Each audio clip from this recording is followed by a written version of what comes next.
Hi, Thomas Brinsko here, publisher of BIC Magazine and BICmagazine.com. Friends, a major shift has taken place in global energy. Investment in clean energy has now surpassed investment in traditional fossil fuels.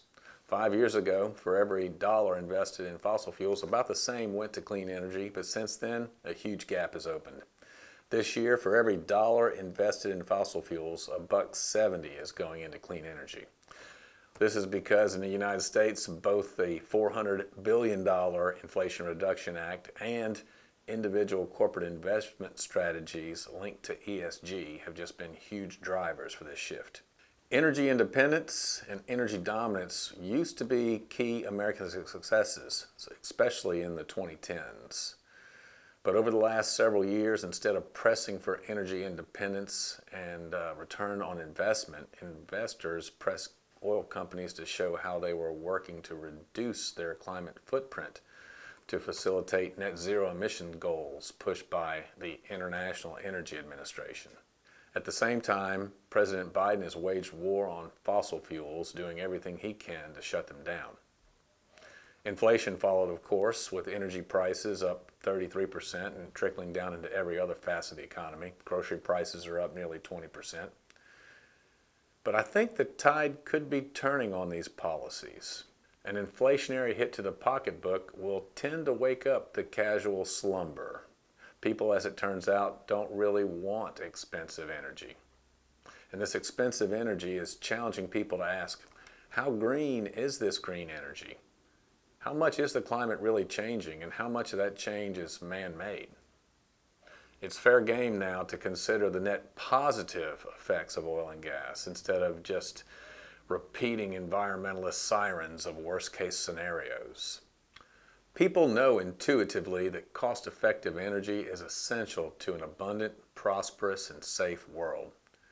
And more energy is needed, desperately needed, not just here in the United States, but by billions of people around the world. What's new today that I'm seeing is that folks are beginning to understand that fossil fuels are uniquely able to provide cost-effective energy. Only beginning to understand this, but it's a start. Fossil fuels have been a primary driver in raising the standard of living and lifespan around the globe. When people understand these drivers, they will and are questioning whether we really need to wreck our economy and our power grid by lurching into an unknown future of green energy. A recent poll sponsored by the Committee to Unleash Prosperity shows that 79% agree that we shouldn't make energy more expensive. 77% of the respondents don't even want electric vehicle mandates. Interestingly, after being the first U.S. automaker to pledge to go 100% electric, GM recently announced $1 billion of investment in internal combustion engine vehicles. I believe the public is moving away from this war on fossil fuels and beginning to doubt the apocalyptic qualities of CO2 and really doubting the sagacity of ESG policy. When pushback comes from the general public, there's a downstream effect on shareholder votes, boards of directors, and eventually government policy. First, shareholder support for proxy resolutions on climate change has dropped significantly. Very recently, ExxonMobil and Chevron's shareholders uniformly struck down a whole suite of ESG proposals. The proposals range from greenhouse gas emissions and climate benchmarks to the disclosure of certain ESG risks. These votes were just a wipeout for climate activists. Most of the proposals got less than 25% support, with some getting far fewer votes than similar proposals that were put forward last year and voted down. Some of the same type of climate proposals were defeated at the annual meetings for both BP and Shell as well.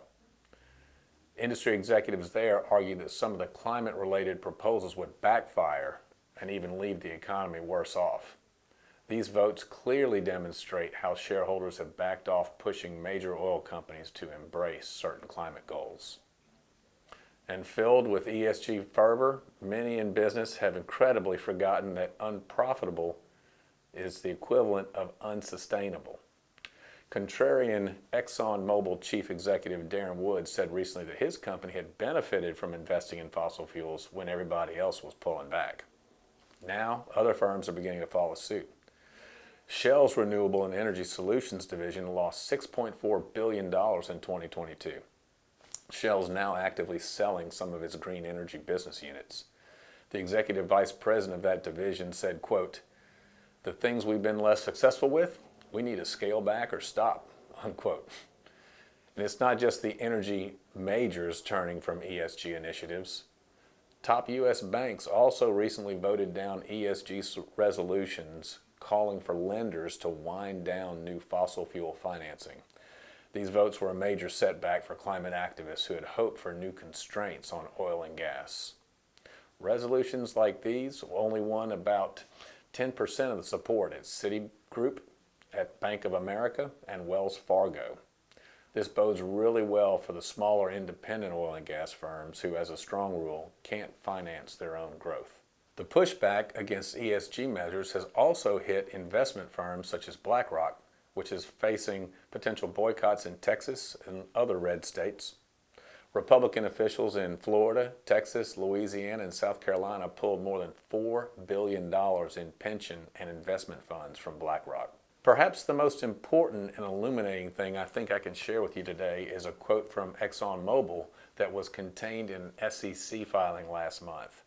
Exxon said, quote, "It's highly unlikely that society would accept the degradation in global living standards required to permanently achieve a scenario like the IEA's net zero emissions." Exxon just said it doesn't believe society would accept it. We won't accept lowering our standard of living, becoming poorer and sicker, dying earlier in the name of an unproven climate theory. Smart leaders are realizing that achieving environmentalist goals will require reducing our standard of living to such a degree there will be a revolt. Governance follows culture.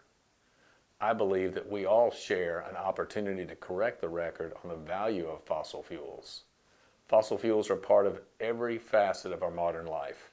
Even oilies like me are open to producing more energy from more sources. It doesn't all have to come from oil and gas. But we're not in favor of making energy more expensive and less reliable. Let's hope that the tide is in fact turning, because if it does and common sense policies are restored, America will be more prosperous and safer.